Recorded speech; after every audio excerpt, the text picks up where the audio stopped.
experiencing in the city of Detroit has been heartbreaking. We've seen attacks on women.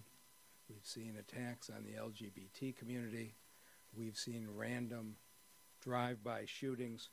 And to turn back this violence, it's going to take our entire city, the police and the community together to say once and for all that this violence is just not acceptable.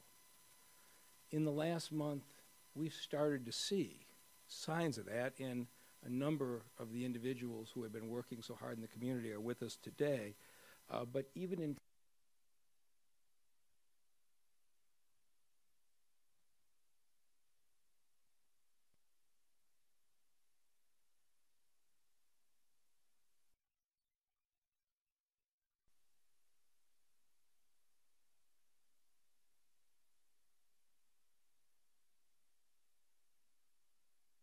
a crowd in Greektown.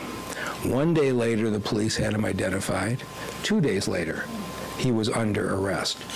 On May 22nd, a story that you all covered, Nathan Garrett was killed, we believe, for his Cartier glasses. Within a week, the suspect was identified, arrested, and charged. And on May 25th, on Devonshire, we had a shooting of 5 people and lost Alunte Davis, Timothy Blanchard, and Paris Cameron. Within a week, the Detroit police had identified the shooter, and earlier this week, he was arrested and charged. And what is remarkable is that in each one of these cases, it was members of the community coming forward that made these arrests possible. Not only did we get information on who the shooters were, but in a number of cases, we got information on where they were hiding. It has been a remarkable partnership. But I'm not sure I've seen anything more inspiring than what I've seen in the last 48 hours from the community with the deaths of the 3 women that we believe are associated with a single killer. To see the volunteers in this community going door-to-door canvassing it just means so much to every police officer here. I want to start by thanking Chief Craig and the police department and the homicide team for their handling of this. We have 3 women who we all believe were victims of homicides: Nancy Harrison, Travisine Ellis, and a 3rd individual found in the house on Mack that we haven't identified. Only one of those 3 has been ruled by the medical examiner to be a homicide. That was Nancy Harrison. We don't yet have a cause of death on the second 2 women, and it is not very often that you would see a police chief stand up and say to the community, I think there's a possibility of a serial killer, when the medical examiner has only identified 1 homicide. But there was such similarity in the scenes of the 3 homes that is certainly a strong possibility that one individual was responsible for all 3. Rather than wait until the chief knew for sure, he felt it was important to warn this community about the possibility of somebody killing women in this manner, and so went out publicly ahead of the confirmation. And I think it was the right thing to do, and I commend the chief and everybody from the department for being so decisive.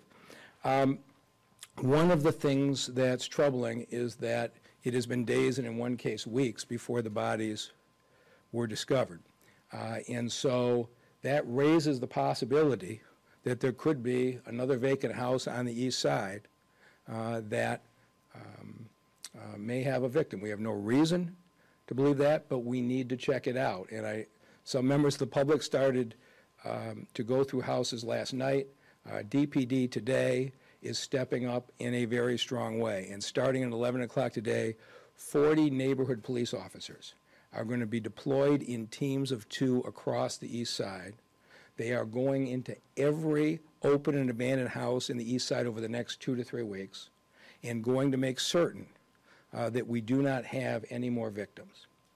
Then, once the Detroit Police Department have certified each house as being appropriate for board up. Our 8 board up teams are going to come through and board up those homes. Some of you might remember I promised that by the end of this year, every house in the city would either be demolished, occupied, or boarded. Our board up teams have boarded up 19,000 houses in this city. We have 2,000 to go, 1,000 on the east side and 1,000 on the west side.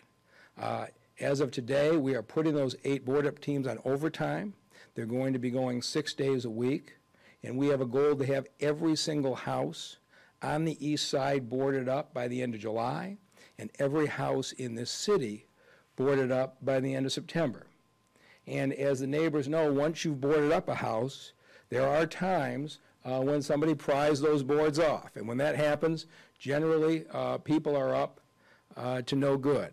And so we are, at the end of September, going to add an app to the Improved Detroit app that will allow you to report when somebody has gone in. But for today, if you see individuals pulling boards off of a home, we'd like you to call the TCRU unit of the Detroit Police Department at 313-267-4600, and we'll get that out to you. But if you see people pulling boards off, we want to make sure we will come out and respond immediately. It doesn't do any good to board them up and then have them come back down. The other thing, though, is that we have to remove the blight from this community. It has been a plague on this city for far too long. And so, told you by the end of fall, there will be 21,000 houses boarded up. We believe 3,000 of those can be renovated and sold. 18,000 have to be demolished. This week, we knocked down our 18,000th house. We are exactly at the halfway point, and we are knocking down houses at the rate of 3,500 to 4,000 a year, 4 times faster than anybody else in the country. We are pushing these contractors as fast as they can be pushed, and over time, you know, have been criticized for pushing them too fast, but this is the reason. Getting these houses down is absolutely critical. And so I will always be appreciative of the Treasury Department and the $265 million in federal money that has gotten us this far. And that money will last until the spring. But those monies have come with great restrictions. We can only demolish in federally approved zones. We can't demolish houses that the land bank doesn't already own. And so the 3 houses where the women were found, all of them were in areas that the federal demolition money could not legally be used to demolish. And so, as I proposed last week, and we are going to push forward on it quickly, we do want to go out for a $200 million bond issue. In March of this year, we're going to go to the voters. We can sell those bonds because of the city's improved financial situation without raising taxes on anyone. And between that funding and the other funding that's been set aside, we can get every abandoned house in this city down in the next 5 years. Last week I was at a meeting where a teacher gave me a number of handwritten notes from elementary students at Thurkel. And I sat and read every one. They sat down and hand wrote them, what do they want to see? And some of them you'd expect from kids anywhere. I want more field trips for my school. I want a soccer field near my house. I want new rims on the basketball court. But most of them talked about how scared they felt living in an area that had these abandoned houses. We have to make eliminating blight from these neighborhoods critical priority, which is why we're going to go to the voters in the spring and finish the job. And so I want to thank everyone up here for the efforts that they have made so far. I have been extensively briefed over the last few days by the entire homicide team, and I am extremely impressed with the thoroughness and the professionalism. And at this point, I'd like to introduce the person who's leading that, Chief James Craig. Chief? Thank you, Mr. Thank you, and good morning. I will tell you, I'm very encouraged now. I'm encouraged for so many reasons. First of all, I want to thank the mayor for his leadership. Certainly, having been a chief in a number of cities, to have a partner who understands the work makes life so much easier. But I'm very fortunate to have a team, and I'm talking about from our neighborhood police officers, our investigators, and the mayor illustrated the just phenomenal work that they're doing. It's just, I'm speechless at times. But they work hard, they relentlessly follow up, and just do a great job. I'm also encouraged our neighborhood police officers have already demonstrated the great work that they do each and every day. And so certainly under the leadership of Deputy Chief Todd Bettison, I know that we're going to make tremendous inroads. So I want to talk briefly and just highlight someone I had an opportunity to work with throughout my policing career, an educator, a visionary, Professor George Kelling. Coming up in policing, one of the big issues that was known was broken windows. And so I'm going to read a brief quote from George Kelling. If a window in a building is broken and is left unrepaired, all the rest of the windows will soon be broken. Now we look at that and that seems very simplistic, but we know when we look at our Green Light initiative that started at the very beginning trying to identify those places that could be viewed as safe havens. Those places where community members could go if they needed help. Those places that are most unlikely to be places where violent crime was committed. That's broken windows. And so the mayor and I and the rest of the DPD team several weeks ago started to talk about our spike in violence. We had a couple of bad weeks, and as much as we are making progress, we all feel that more needs to happen. And so we start talking about the unoccupied, abandoned homes across the city, the blight. And so as we discuss it, the mayor and I and the team, what if, and the mayor likes to say, what if we focused on those areas where calls were coming in on crime? What if we were focusing on the areas where we've seen this spike in violence? What if? The what if is it can work. And so what we're doing today and what we're talking about today, by focusing in on an area where these three tragic situations have happened, makes good corporate sense. I believe that as we continue this work, our partnership with Building and Safety, General Services Department, and our neighborhood police officers, I believe as we harden the structure, harden the target, make our communities safer, crime will dissipate. I believe it. I believe it in my core. I've seen it in other situations on a much smaller scale, but I can tell you I've not seen anything of this magnitude. The kind of work that we're embarking on, I believe, is going to really make a profound difference. And you can hold me to it, and I know you will. But I'm excited. I'm encouraged. I want to also thank our community volunteers. You know, what's so interesting about this great city, the people that, when there's a crisis, we stand together, we fight together for one cause. People have said we're fed up, we're tired, and so when I announced that I believe we had the makings of what appeared to be a serial killer, this community stepped up without hesitation. Even those members, those community leaders that don't necessarily agree with one another, they said, we want to get involved, we want to work. And so I just want to thank all of our community leaders that are standing with us today, from Pastor Mo, Detroit 300, to name a few, Tafari Brent, who's not here today, and I know I'm going to miss a few, Vu, thank you. We're coming together, and I think this relationship is what makes a difference in this city. We know about the three locations, but there's one. We talk about the third location involving the one victim. This was the recent crime over on Mac. We have not identified that victim, so we are asking for the public's help. And so what we do know, and what the victim is described as, she's an African-American female, approximately 5 foot tall, roughly 100 pounds. We have no information. We don't know her age. She has a kind of short crop, maybe 3-inch afro hairstyle, small in stature. So we're asking for the public's help.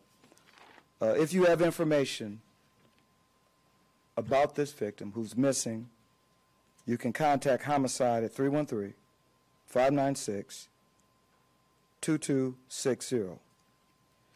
And I just want to be clear, our number one priority is the safety of all members of our community. Every member of our community. And so for us to stand together and the work that our community leaders are doing on the ground, again, I just simply want to say thank you.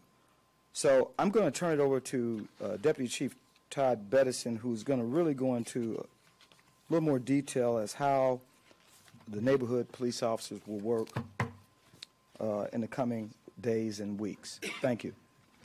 Thank you, Chief. Hello, everyone. As the Chief said, I'm Deputy Chief Todd Bettison. My role is Chief's Neighborhood Liaison, working very closely with the community, overseeing the neighborhood police officers. So the neighborhood police officers will be deployed to search and clear houses prior to board-up. We will work in concert with the Department of General Services and the board-up crews. We're going to start today at 11 a.m., and we're going to have 3 site locations. The locations that we'll rendezvous at will be I-75 in Coventry, second site will be Lyndhurst and Shaner, and the third site will be Mack Avenue in Mount Elliott. As you know, that those are the locations in the vicinity where victims were found. We will start there, and we will work our way out and work until we actually clear all the houses. We expect to have that completed at the end of July.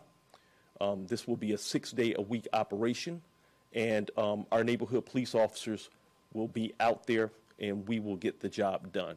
I want to thank the community members who have been out there to those same locations, and they have been operating from an awareness approach, notifying the community, making folks who are aware, because everybody, to my surprise, is not aware of what's going on.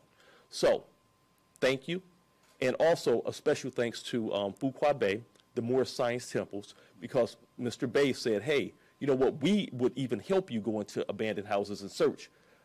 I said, Mr. Bay, thank you, but what we're asking for, and taking your suggestion also, is that the houses need to be boarded up after they're searched. So taking it a step further, we don't want the public or the community going into those houses. We will send our police officers into the houses in pairs because of safety concerns going into those houses, and we don't want to put our public at risk, but we do need our public support to reach out and continue to help make folks aware. Thank other community members as well. It's too many to name, but everybody has put egos aside and has worked together for a common cause, and I thank you all. And also standing behind me is OJ from Eyes Wide Open. I know he was out there last night as well. OJ, if you could please raise your hand. Thank you, sir. And at this point, of course, a staple in the community, you always know them by their orange shirts, the Detroit 300. They're there for everything. And at this point, I would like to acknowledge the president, Eric Ford, but speaking on behalf of Detroit 300 today will be Martinton Jones. Mr. Jones. Yeah, thank you, sir. All right. Good morning, everyone. First of all, I'd like to definitely thank our mayor for his input and for allowing his team, his Detroit police officers, Chief Craig, Deputy Chief Bettison, as well as a number of the other officers that are amongst one of the finest police departments in the entire country. They've worked diligently with Detroit 300 as well as the other community organizations across the city to help to bring justice to a number of families that have suffered under violence across this community. This is something that's taken place for a number of years. We've been sick, we've been tired of it. Every time we open or turn on the television to watch the news, we've been disgusted, especially here recently, at the number of murders and the level of violence that's taking place all across this community. But what we have here today and what we have here now and what we're setting into place is a position where people are going to be able to openly communicate with these different organizations and also with the Detroit Police Department to tell what they know. The information that could help us to solve the majority of these crimes is within our community. It's a matter of getting the people to speak up. One of the efforts that we've made is to go door to door and to make personal contact with the citizens of the city of Detroit, whereas we've been able to obtain a great deal of information that we forward to the Detroit Police Department to help with the investigations.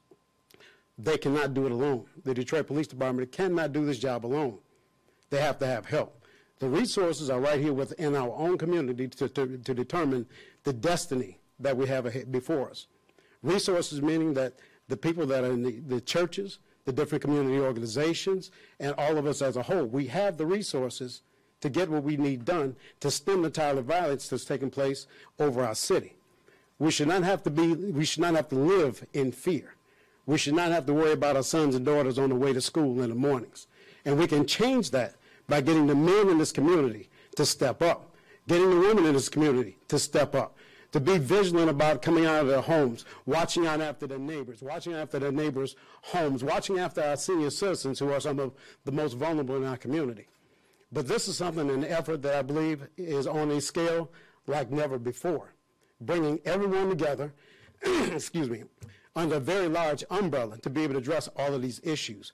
I'm looking forward to the day when these crime statistics sincerely drop and we make a difference. We want to make this plan of action that's been displayed to you today a plan of action that's going to be a model, not only for the city of Detroit, but for the country.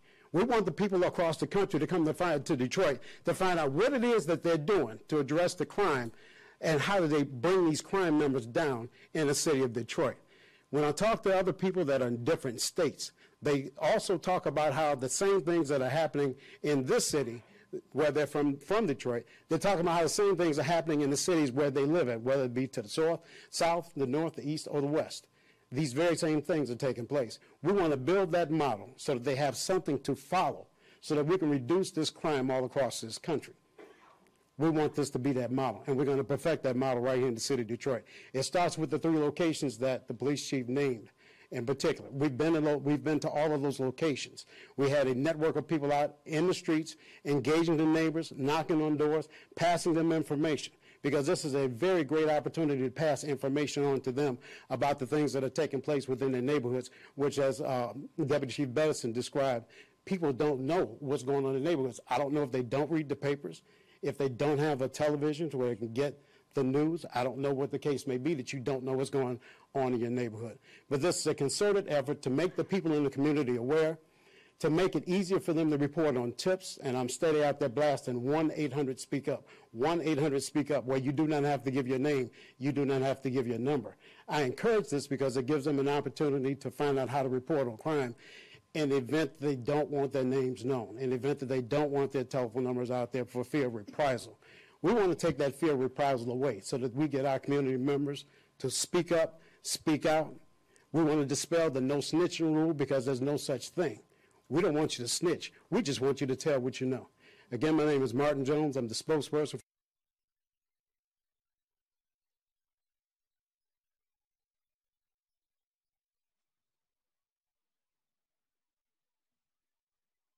Just want to say, today I'm saddened that we are coming together for the results of this disgusting situation. I am, however, buoyed by the community's response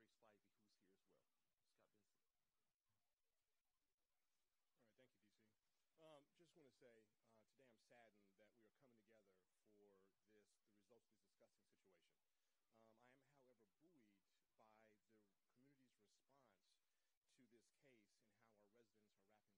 And I just want to reiterate that we all have to be part of the solution. And looking out for all said here today. I just really want to say thank you and commend the efforts of all of our community residents, especially Detroit 300, Detroit Police Department, as well as New Era and others who are committed to helping find and bring justice to these senseless murders. And so if you hear something, if you see something, call 911. It's up to all of us, and we all have to be part of this solution.